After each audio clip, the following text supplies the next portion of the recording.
you, Jan, and thanks to the Calgary Marketing Association for having me. I really appreciate that, and being a part of this hot topic it's super exciting. And I think whether you're an employer or an employee, everybody it's top news. It's a big headline that we're all very familiar with.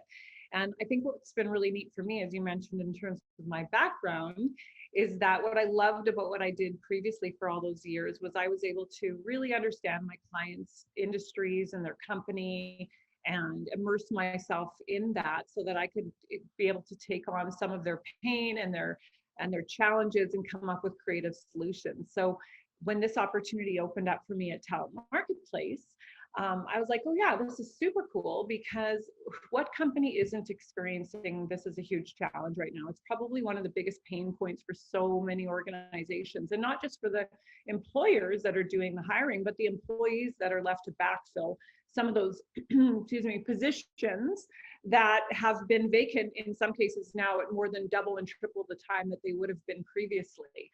So, we've all seen the headlines, right? Especially here in Calgary, that we have some major corporations that are setting up shop in our wonderful city, and that's going to bring a lot more job opportunities. Sorry, I'm losing my voice already.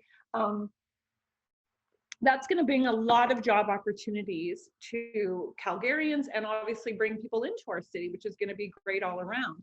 And we're also being billed as a new tech hub in Canada and potentially even internationally. So what that also does is it sets us up to have our valued employees being considered and poached by international and national companies that are looking for top talent also. Now they're going to be looking under our roofs to see what kind of people we have in our doors and how they can lure them for remote or hybrid opportunities or moving opportunities. So you as an employer, how we're going to talk about that. So I'm going to get into sharing my screen here, so that I don't sit and just you look at me the whole time. Yeah, so it's a heated landscape, as we said, and there's certainly challenges at hand that affect everybody. So you as an employer, as we talked about, what can you do? Well, what are candidates asking for? This is one of the big questions when we have the opportunity to sit in front of a client and share with them how we can support their businesses and how we can help. One of the first questions that they ask are what is working? What are clients at, or what are candidates looking for, and how can we kind of evolve to take on some of those ideas to make sure that we are finding the right people? So, and how can you compete? What's that going to look like now as things get even more challenging for employers? And you as a candidate, this is a huge opportunity for you right now, because you have the opportunity to ensure that the role that you get to take on is not going to be just a role that's going to fit for you today, but potentially there's some growth opportunities that you can negotiate into that new opportunity. So what I'm kind of going to dive into right away is some of the surprising things.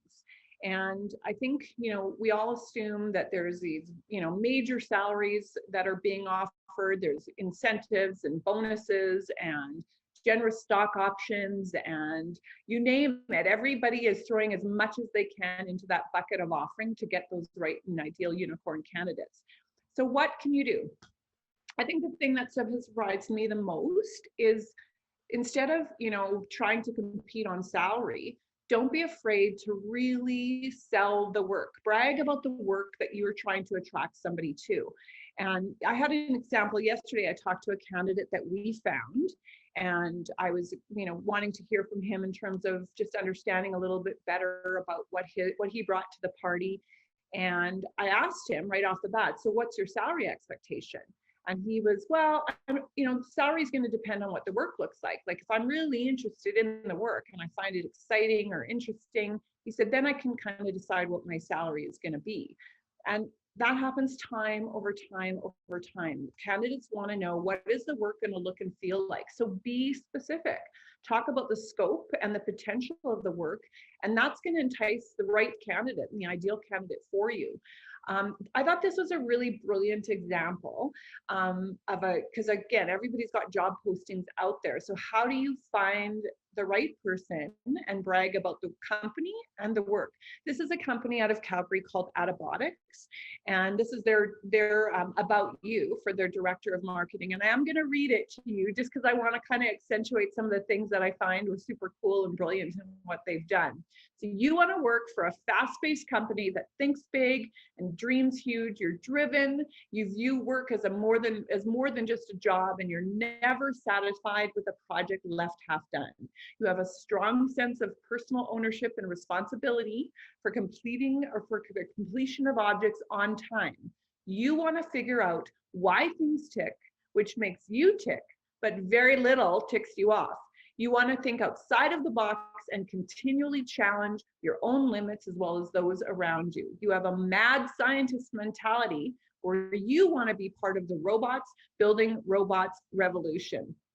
How clever is that? And this is about the role. So there's some really key things that they've embedded in here to attract, again, that ideal right candidate.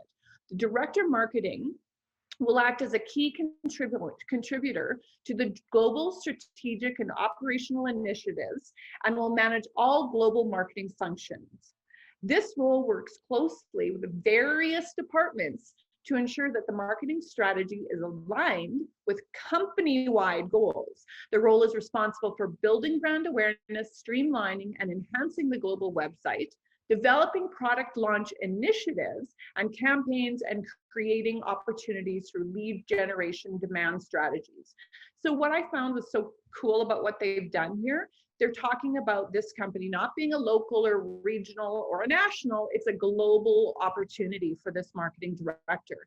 And not only that, what also I thought was really, really cool in how they presented this is so often in marketing roles, you're just reporting to one department or one head, and you don't have an opportunity to hear from all of the stakeholders and all the department leads and all the different components of that business to really understand what their goalpost is and what is the tractionable items that you're going to need to deliver on. Like how is it going to impact the company as a whole, not just anything. And then when they talk about the demand strategies, that feeds right into the lead generation demand strategies. That feeds right into that your work is going to be integral in creating that sales funnel for that company and growing revenue. So I think there's just this is like one paragraph, and they've really been able to encapsulate a really cool opportunity for somebody. So yeah, be specific in the role, but also be creative so that you can sell the company and the work. Talking about finding the people out there, we're kind of hearing a mixed bag from the clients that we get to work with. We get clients coming to us and they've posted jobs and it's been up for months and they only get 3 applicants.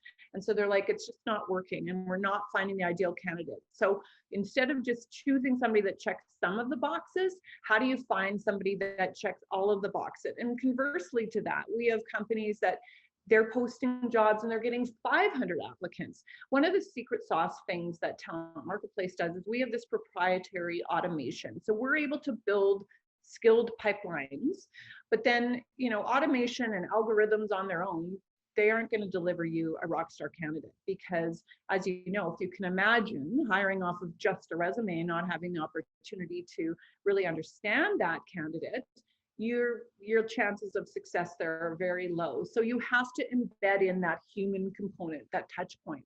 And we work with those huge pools of curated talent, but then we drill down to finding the rock stars that are potentially there and amongst them through that interviewing and preliminary skill set. Like we had an example for recently, we had a web designer role. And we reached out to, I think, about 296 candidates for that position, and they were all a skill set match. And we had about 98, I think, that said that they were interested. And then we did 90 plus preliminary interviews, but then we only ended up with 7 candidates that we sent over to the companies. So, that's really how that funnel comes down. So outside of what we're doing is we're trying to woo those candidates for those roles. What are companies doing that make it appealing for us to get them a great candidate? Well, they're going to sell the team. So that's probably question number 2 from candidates is, what does the company look and feel like? What kind of team am I joining? What's the size of the team? Why do they like working together? Benevity is one of our clients, and they're amazing. And one of the things they do so well is they have a video or videos actually of their culture and of their, they paint a beautiful picture of what working at Benevity would look and feel like. And they use that, as I said, on all of their platforms. And I don't think companies think about this often enough or use that as part of their marketing strategy, is continuing to brag on the team that you have and show why they love working there, and just really paint that picture so that people can have a quick understanding of what life inside of your 4 walls will look and feel like for them, and get them excited about being a part of the team. And that's part of that wooing right now that needs to go on. Wooing, wooing, wooing. You can't just post a job. You have to have all of the stuff behind that that's going to attract people to your company. And that's where these kinds of videos and utilizations through all of your platforms, your email based, your social media, use the videos, use candid shots, use fun little takeaways that people can have, again, a better understanding of who you are and what you can offer them as a team, and what their role is going to look like within that team, and how they're going to be valued and how they can contribute. Be creative with your job role. And that's what we talked about with the antibiotics example. Be creative. This is the culture and the team and the company fabric is really what is going to be one of the biggest green flags for applicants. We all know and hear that people don't work for organizations. People work for people that they want to work and be a part of. So this sell the team is something that needs to be a focal point of your efforts in trying to attract candidates. So outside of that, what else can you do? We've got many ideas to share, but one is, don't be afraid to offer growth opportunities as a draw. Sometimes companies are afraid to offer that because they're afraid if they grow an employee, they're going to fly away and go find a better opportunity. And yes, that can happen, but I mean, it also can create loyalty and retention for you. A narrow job role, especially in marketing, it will kill creativity, and it will really not attract the right energetic and candidates that you want to really bring value to your organization. So sell the opportunity of advancement. I had a conversation with a candidate who was working for a media is working for a media organization, and she's being wooed by a production company. And this production company is just taking off gigantically. So it's a really cool opportunity from a company perspective. But the job role that they were offering her was technically kind of a step down from where she's currently at. And the pay might be parallel, but the job role was a step down. But the way that this company was able to really sell the opportunity to her was saying, the way that our company works is we love to bring people in always at this starting point, because there's such value in understanding what it takes to get these productions off the ground from, step 1 to completion.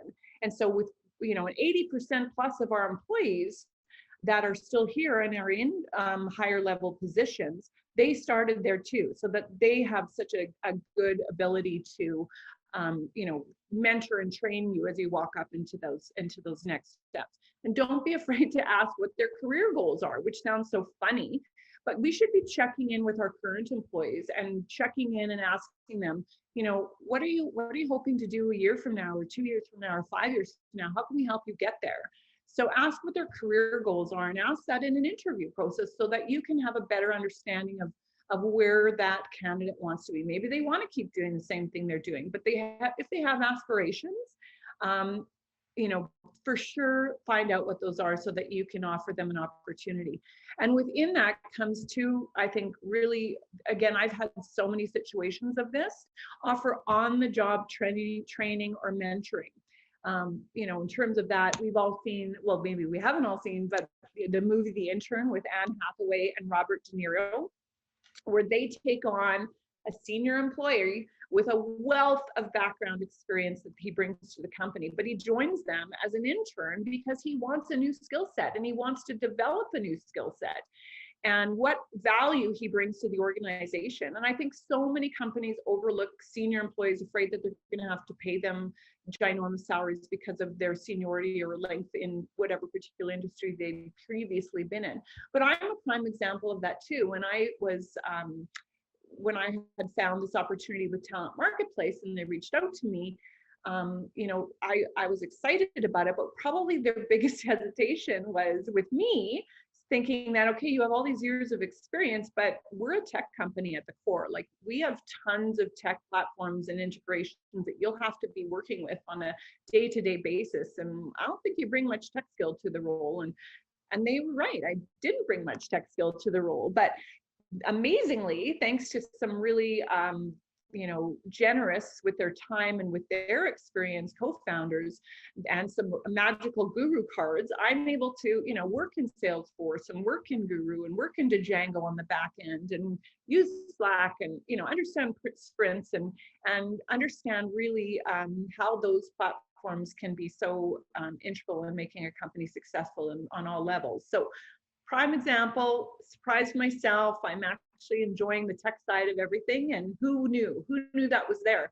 But on the other side of that too, that education or training funds, I had a candidate too recently that was wanting to get some more designations and certifications. And so when we reached out to him about the role that we wanted to present him with, he wanted to know if that company would be open to him using some of his work time to get that on the job experience that he needed for kind of the practicum in order to get that certification finished. And even though it may not have been directly what that company would have used, they allowed him to do that, because if you allow your employees and your potential candidates to have that growth opportunity through training funds and education funds that they can take on things that are passionate to them or that will allow them to grow their skill set, that brings a measurable value to them. And on the job, opportunities to work through those certifications is really valuable too. So yeah, don't be afraid to offer exciting draws with growth opportunity. Right now, this title basically goes both ways as well. Offer an elevated or jump title. So sometimes when you can't compete for huge salaries and bonuses, you can, maybe you found, and this is the good example of that is, I talked to a candidate who was a marketing coordinator for a software solutions company here in Calgary. And she was offered an opportunity to go and be a marketing director for a new software company. It was a huge jump in pay and a jump in title. But subsequently, literally weeks and not even many weeks into her new role, she was continually getting offered opportunities by competitive companies to join them. So, don't assume that don't assume that the people that you're bringing in the door aren't being wooed by outside companies to join them. And so keep back to that check-in, back to the growth opportunities, back to really creating value for them with your organization. She's stayed where she is right now because she has valued that they've been able to take her on and really give her more. She's operating multiple platforms right now with multiple campaigns. But again, she's growing her skill set, and yeah, she may leave if the new opportunities become too lucrative. But there's kind of a counter thing to this. Amazon does something pretty unique. They actually do the opposite of offering an elevated title. They bring a lot of their really highly skilled, top level, top shelf candidates in and employees. And like, for example, they may only give them a title as software developer, but maybe they're like senior, specialized XYZ software developer, but they're only going to title them as a software developer. And so what happens is a company like ours, is we find them, we reach out to that developer and we'd say, hey, we've got a really great opportunity for you. It's with this kind of company and it's a software developer, or you can even get a senior software developer title out of this because we're offering them a jump in title or an elevated title. And they go, oh, well, actually, I'm making $250,000 or $275,000, and I'm actually doing this, and this. And then you're like, oh, okay, yeah, we can't even come close to that. So it really insulates them from a lot of the poaching that other companies do, because they're paying their employees at the right level and sometimes beyond, but they're not titling them that way so that they don't risk losing them to other companies looking for those specialized and very unique talents. Adjusting the job. So as we talked about before, you've got, situations where companies are only getting 3 applicants for their job posting, or so how can you, or you're getting 500 and none of them are qualified.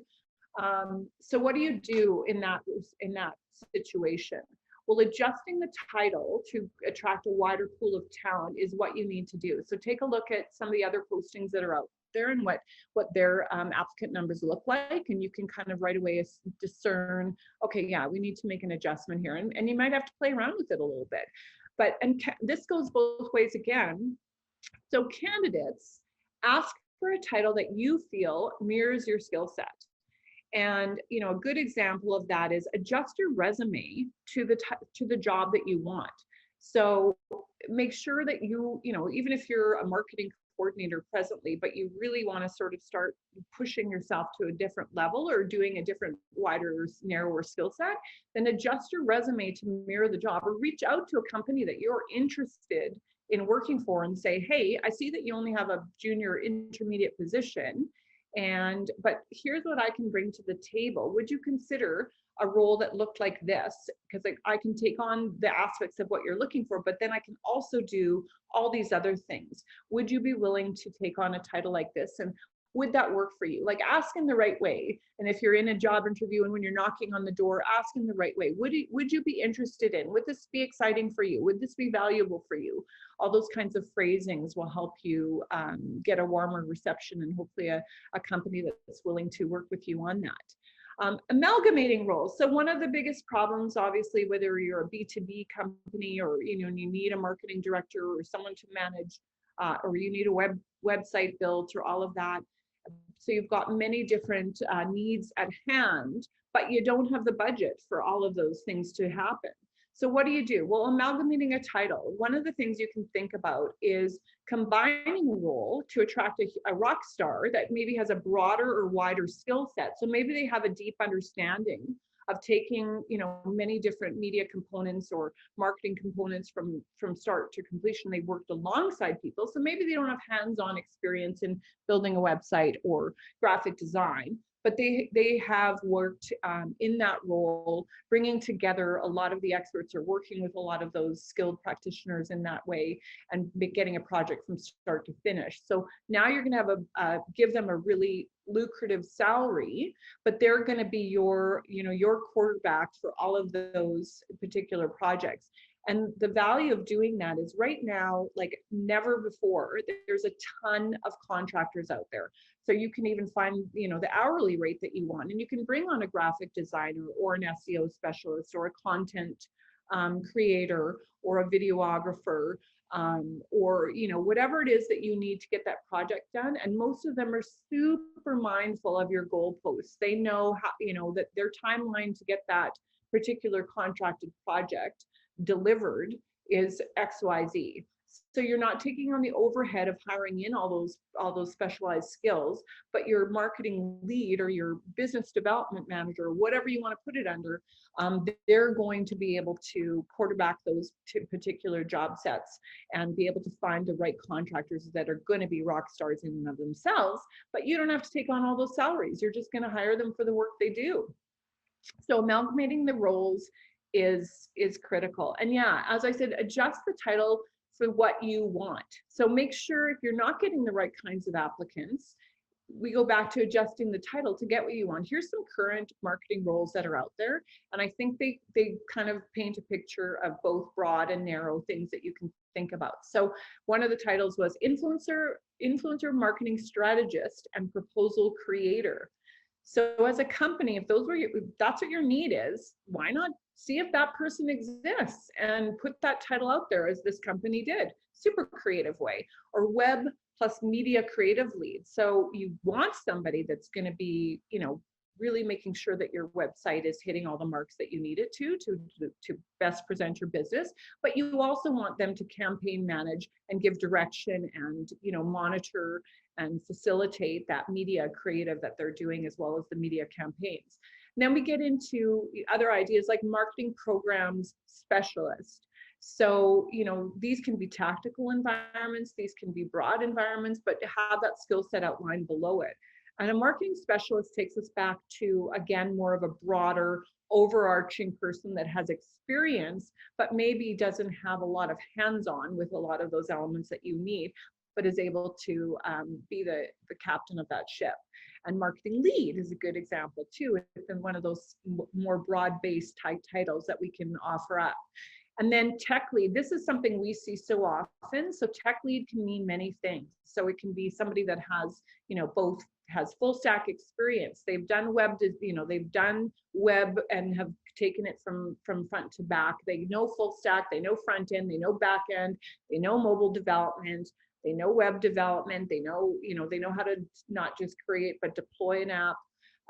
So they've again, maybe not necessarily done it all hands-on, but they've worked with the teams and through teams that have done it, so they know what it takes. So someone with an experience skill set that you can bring on in those lead roles, make sure you define what kind of experience you want them to have in amongst that. Here's another, I think, valuable suggestion: to create more budget and create more workforce for your company. Well, I shouldn't say create more budget, but it definitely creates more workforce. And it's accessing grants. We kind of think, oh no, like if that's going to take so much work, I don't have the time to do that. And then we're going to have to train people. But really, there's much more value in doing this than there is negative. There's a few grants that are out there that I think apply very well. So there's the Digital Skills for Youth grant, and the links are here in the presentation, so you can go dive in and see what it takes to get those in place for your company. There's the Canada Summer Job Grant, and then there's the Work Integrated Learning Program, Will Digital. And why these are all so awesome is that obviously you're getting a fresh skill set brought to your company, you're getting enthusiasm, and you're getting fresh insight. So you can even port those ideas that intern or that youth has brought in, and maybe they're a TikTok aficionado and they know how to break through the clutter and really come up with some creative ideas for you to get stronger with your social marketing platforms or with your content even. So use those programs to bring on not just more work power or more workforce for your company, but those fresh skill sets can be something that your company can adopt and follow through beyond when that individual leaves after the grant. One thing that we've done as a company, and it pays off huge, is we've been able to hire new Canadians. So there's Canadians that are new to Canada and they're on a open work permit. So maybe they can work in Canada for a year or 3 years, and maybe they'll start to apply for their PR following that. But we've brought in developers that are fresh Canadians or fresh into Canada to work, and they're wonderful. They've got such a strong skill set and such good experience, and they bring a lot of value, and oftentimes they're not expensive because they want an opportunity to be here and to work. And then the other thing that we've done recently, which I've been able to take advantage of in a great way, is there's candidates here that are here on a student work permit. So different than the work they're having to do school. So they can work 20 hours a week, but they're finishing their school. Like, we brought on a new recruiter. She came from the Philippines. She had 10 years of recruitment experience in the Philippines for a global company. And she had already had her psychology degree, but she's here doing a BS in administration with focusing on human resources. And so she brings a ton of value. She's already implemented things that have been valuable for us to take advantage of her expertise in. And she's a rock star, and we get her for 20 hours a week. And those 20 hours are incredible value for our company. We wish we had 3 or 4 more of her. So look into hiring students that are here on a student visa or a student permit, because that 20 hours a week is going to be immeasurable value for your company. And new Canadians are going to be a little bit more affordable in some cases because they just want a foot in the door. So those are 2 options that I think people don't necessarily take advantage of, and we would love to make sure that you guys think about those as well. And then, what are companies offering outside of those huge salary offerings? What can you do to make sure that you are getting considered by potential companies? and what's working for companies that can't compete with those huge salaries. Days in lieu is one of the biggest things I think that is attractive to candidates. So it's no longer in vogue to burn out your employees, and especially in tech or marketing when you've got project demands and all of that. We have one company again that, you know, they're a software tech company. They can't, when they have a project delivery that needs to happen by X time, they can't guarantee that they're not going to be asking their employees to work overtime. But they set out right from the bat and they spell it out. They give a week off in July that doesn't count against your holidays. They give a week off in December that doesn't count for your holidays. And yeah, they do have strong consideration to making sure that they're checking in with those employees and saying, hey, like, do you need a day off? Like, take Friday off. And you know, having that very flexible you know, conversation with your potential candidates and with your current candidates. Maybe you need to put this into play in your own workforce to keep your candidates or to keep your employees now that are being wooed outside of that. And then hybrid or remote options. Certainly this used to be one of the biggest tools to bring in people and offer, you know, get great potential candidates because you were willing to offer them remote or hybrid opportunities. Well, now that's kind of common. So what can you do differently with the remote or hybrid? Because there's been so much talk about companies feeling like they're not getting the full value out of their employees because they're, you know, they can't monitor what they're doing with them being remote, that they are really making the opportunity of remote not be attractive anymore. You know, they're doing the daily sprints or the twice a week sprints, saying what I'm going to be working on during that day or what I'm going to be working on during that week. But then there's an expectation on the back of that to ensure that those employees are also detailing what they did that day. Because here's all the things I worked on that day. Well, that becomes so onerous and such a time waster for these candidates or for your employees, that it really burns them out too.